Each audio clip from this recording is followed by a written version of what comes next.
이번에 김현지 실장 이야기 좀 오랜만에 좀 가지고 왔습니다. 김현지 청와대 제1부속실장의 명예훼손 혐의로 개혁신당 이기인 사무총장이 고발당했습니다. 이기인 사무총장님이 저희 일타뉴스에서도 매주 출연하고 계신데요. 오는 27일 경찰 조사를 받는다고 합니다. 과거 이 성남 시의회 난입 사건 영상 기억하시는 분들 많을 텐데요. 이 영상을 공개한 것으로 친명 조직이 고발했다 이렇게 알고 있습니다. 자, 먼저 수사 원칙과 또 형평성 문제부터 좀 짚어볼 텐데요. 경찰이 이례적으로 이 사건을 반부패 수사대에 배당하고 신속하게 수사하고 있는 상황입니다. 이 모습 좀 어떻게 보고 계세요?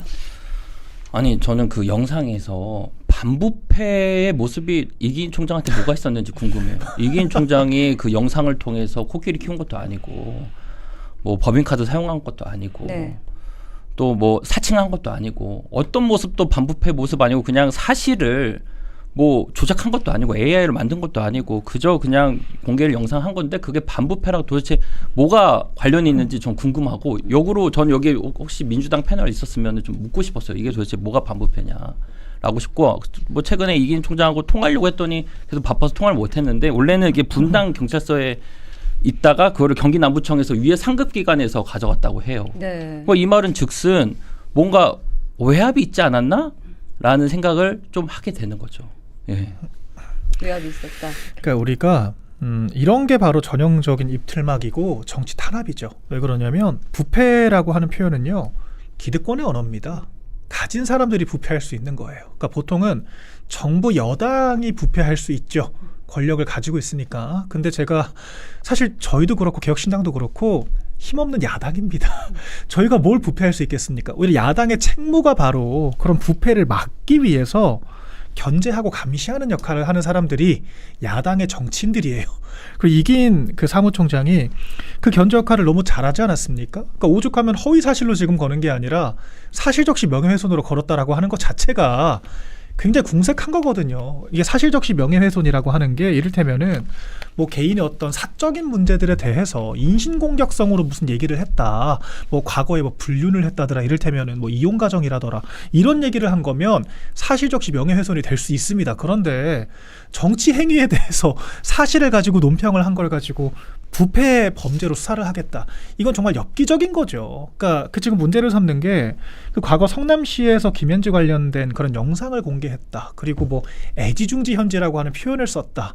이게 모욕죄는 반의사불발죄고 당사자 고소만 가능하기 때문에 지금 이거 다 명예훼손으로 건 거거든요. 네. 애지중지 현지를 명예훼손으로 거는 게 말이 됩니까? 정치 레토릭이잖아요. 그리고 있는 영상을 틀은 게 왜 죄가 됩니까? 그리고 김현지 씨가 지금 사인이 아니잖아요. 자연인입니까? 지금 공인이잖아요. 네. 그러니까 준 정치인이고 부속실장이면요. 1급 비서관에 해당하는 것을 넘어서 실제 권력으로 따지면 대통령 가장 지근거리에 정말 고민정 씨의 표현으로 숨결까지 알 수 있는 그런 위치에 있는 사람이에요. 그런 사람에 대해서 학력조차 알려지지 않은 사람에 대해서 야당 정치인이 이 정도 사실관계를 밝혔는데 이게 고발 대상이 된다? 그 자체가 굉장히 참담한 거고요. 이건 당연히 그냥 무혐의 종결을 해야 되는 사건인데 이걸 지금 신속수사를 하겠다라고 나선 것 자체가 이게 참 야당에 대한 탄압이 일상화되어 있는 지금 대한민국의 현실이다. 이렇게 보여집니다. 저는 맨 처음에 그 반부패 수사대가 이제 조사한다고 해서 깜짝 놀랐어요. 그래서 그 사건 말고 또 딴 사건이 있나? 라고 했는데 그 영상 공개한 것만으로도 이렇게 이제 반부패 수사대가 움직일 정도입니다. 이게 사실.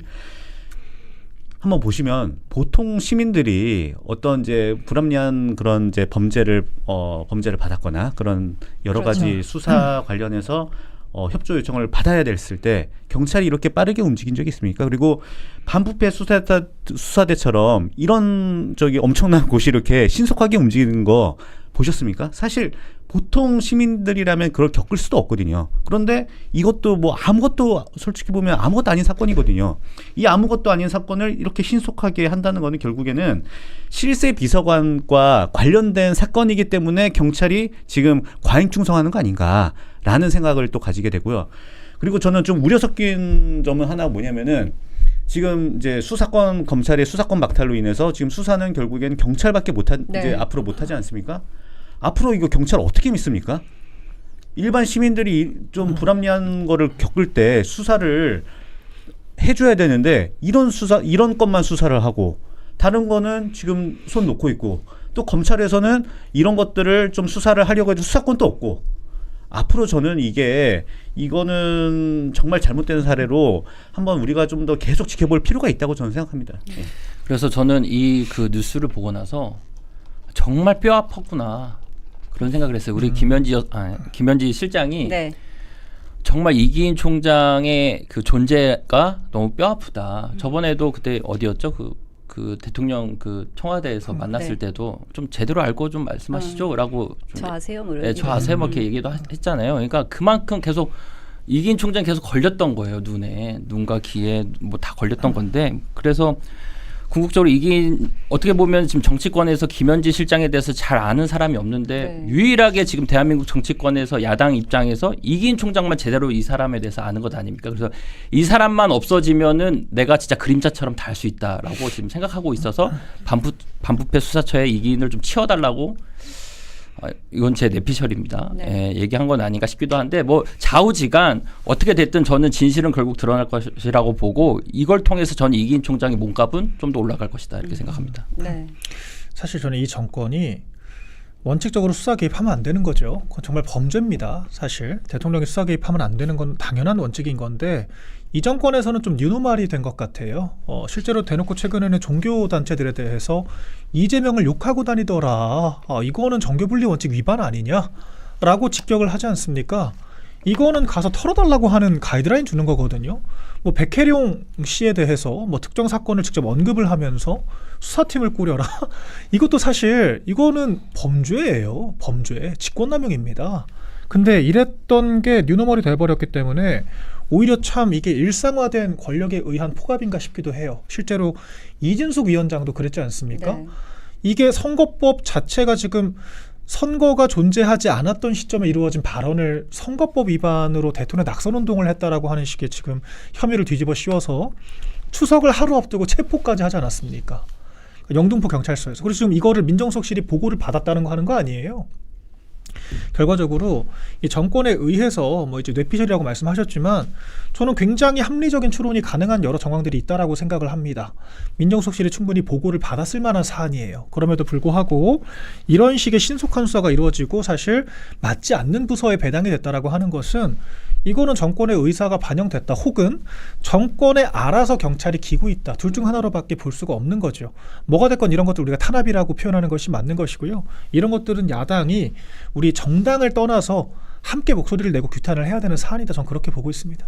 네, 뭐 수사가 빨리 이루어지고 있다 이렇게 말씀해 주셨는데 수사가 빨리 이루어져야 할 것은 또 따로 있지 않나 이런 생각이 듭니다. 사실 이 김현지 씨는 국민의 세금으로 급여를 받는 이 공무원인데 그것도 1급 공무원인데 학력, 출신지 등 기본적인 정보조차 공개되지가 않았습니다. 많은 국민들이 정말 의문을 품고 있는데요. 이렇게 투명하게 정보를 공개해야 될 상황인데 이렇게 수사기관을 동원해서 이렇게 계속해서 압박하는 모습 어떻게 보면 좋겠습니다. 이걸. 굉장히 적절치 않죠. 그러니까 사실 지금 야당 탄압이 비단 경찰이 아니더라도 3대 특검이라고 하는 것 자체가 원래 말이 안 되는 겁니다. 여당이 야당을 특검한다는 것 자체가 이 제도의 취지에 맞지 않는 거예요. 특검이라고 하는 건요. 이 권력자들, 대통령이 노골적으로 수사기관에 지휘를 하지 않습니까? 무슨 수사팀을 꾸려라, 뭐 누구에 대해서 나를 모욕을 했다, 이거 무슨 원칙 위반되는 거 아니냐, 이거 다 가이드라인 지침 주는 겁니다. 그런데 한 발 더 나가서, 그러니까 그 정도로 수사기관을 포괄적으로 좌지우지하는 정권에 대해서 경찰이 과연 공정한 수사할 수 있겠습니까? 못하죠. 그러니까 그 수사기관에 대해서 지휘 통제는 물론 인사권을 틀어지고 있는 행정부와 강요들 그리고 여당 정치인들을 견제하기 위해서 만들어진 야당을 위한 제도가 바로 특검인 거예요. 그런데 지금 본인들을 향한 통일부 특검 지금 봤습니까? 안 받잖아요. 온갖 핑계를 다 대면서 여당 정치인들에 대한 특검은 거부를 하고 있고 지금 야당에 대해서 3대 특검을 하고 한 발 더 나가서 지금 2차 특검 하겠다고 또 통과시켜놨지 않습니까? 이건 정상적인 지금 국가의 모습이 아닌 거예요. 그러니까 수사를 하지 말라는 게 아니라 여당이 됐으면 이미 경찰과 검찰이 저희 국민의힘 개혁신당 위해서 일하겠습니까? 아니잖아요. 공정한 수사를 할 수 있는 상황이기 때문에 불필요한 절차라고 하는 건데 여당은 아니지 않습니까? 그래서 지금 저희가 야당이 똘똘 뭉쳐서 지금 특검 통과시켰다라고 하는 건데 지금 이런 식으로 자신들에 대한 수사 다 뭉개버리고 지금 전재수 같은 사람들도 아니 그 부산시장 지금 나가겠다고 하는 게 말이 됩니까? 권성동 전 원내대표는요, 이 1억의 자금 흐름이 100% 소명이 안 됐는데도 2년 지금 징역형을 받은 거예요. 그런데 지금 오히려 통일교와의 커넥션이 더 직접적으로 드러나 있는 전재수 의원 전 장관은 네. 수사를 제대로 받기는커녕 지금 특가법에 해당되지 않으니까 공소시효 끝났다라고 하는 식으로 지금 바람잡이 하고 있지 않습니까? 네. 출마하게 해주겠다고. 이게 지금 공정합니까? 말이 되냔 말이에요. 이런 식으로 권력을 사유화하면요, 분명히 그 후과가 뒤따르게 된다라고 하는 것을 명심해야 됩니다. 여기서 또 덧붙여서 좀 말씀드리자면은 결국에는 이게 인민재판부처럼 또 만들겠다는 거예요. 결국에는 이제 뭐 내란 관련해서 이제 그 재판부를 믿을 수 없으니 국회에서 지정한 법관으로 따로 재판부를 만들겠다라는 그런 또 이제 그 주장이 있는데, 사실 이런 것들이 북한을 매우 닮아 있어요, 사실. 그럼 북한에서 보면은 이제 어떤 그 정부 부처 외에도 당에서 만드는 어떤 위원회 또는 그런 특정 단체를 만들어서 사법권을 행사하겠다라고 하는 그런 이제 발상을 가지고 지금 움직이고 있는데, 비교해 보면 똑같습니다. 지금 우리나라 지금 민주당이 하려는 그런 이제 내란 전담 뭐 재판부라든지 아니면은 아까 말씀하신 것처럼 야당이 여당을 견제해야 되는 특검 같은 경우에도 오히려 야당을 탄압하는 그 방식이 또 되고 있어요.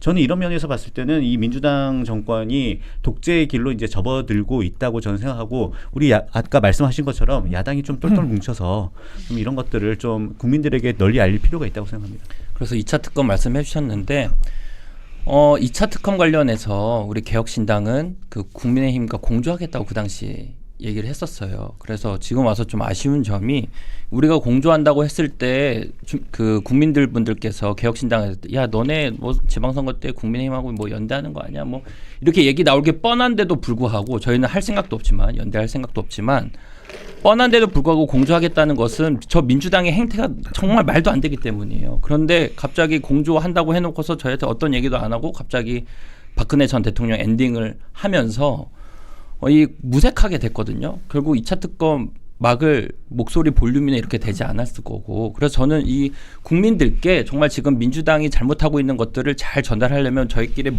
볼륨이 커져야 되는데 자꾸 공조도 제대로 안 되고 또 내분 일어나고 지금 야당이 그런 모습을 보면서 다시 아까 말씀 주셨던 것처럼 좀 잘 정리해서 그 민주당이나 이재명 대통령이 잘못하고 있는 걸 잘 국민들께 설명해야 되고 대안을 제시해야 된다, 이렇게 말씀드리고 싶습니다. 뭐 조금만 첨언을 드리자면요, 집안 정리는 이제 끝났죠. 네. 사실 한동훈 씨는 제명이 됐기 때문에 사실 지금 뭐 의원총회를 하고 있긴 하지만 저는 공허한 공연불에 불과하다 생각을 합니다. 왜 그러냐면 뭐 재신임이니 뭐 당대표 사퇴니 그 정도 얘기를 할 거면 자신도 뭔가를 걸어야죠. 정치는 그게 기본입니다. 남한테 나가라고 할 거면 자기도 뭔가를 걸어야 돼요. 그런데 자기는 뭐 배지를 내놓는 건 고사하고 탈당할 용기조차 없는 사람들이, 일부 시끄러운 소수들이 얘기를 한다라고 해서 더 이상 국민의힘 제1야당이 휘둘리면 안 되겠죠. 그래서 균형을 먼저 잡아야 될 것이고, 그리고 이제 개혁신당도 의석을 가지고 있는 이제 정당이죠. 교섭단체까지는 안 되지만, 그렇기 때문에 우리가 특히나 여론전에 있어서는 좀 공조가 필요하다라고 생각을 하고 효과가 있을 거라고 생각을 합니다. 그래서 뭐 이제 국민의힘도 빠르게 이제 집안 정리를 하는 과정에 있다. 그리고 이제 당장 내일부터 예비후보 등록 기간이 시작돼요. 이때부터는 이제 후보자들이 주인공이 되어야 하는 시간이기 때문에 후보자들을 중심으로 더 많은 이야기를 풀어갈 수 있을 시점이 됐다. 이제 이렇게 말씀드리겠습니다. 네, 앞으로 집안 정리가 된 국민의힘 또 개혁신당 야당에서 해야 할 일이 참 많은 것 같습니다. 앞으로 이례적으로 반부패 수사대에서 빠르게 조사하고 있는 김현지 실장 명예훼손 사건도 일타 뉴스에서 계속해서 짚어보도록 하겠습니다.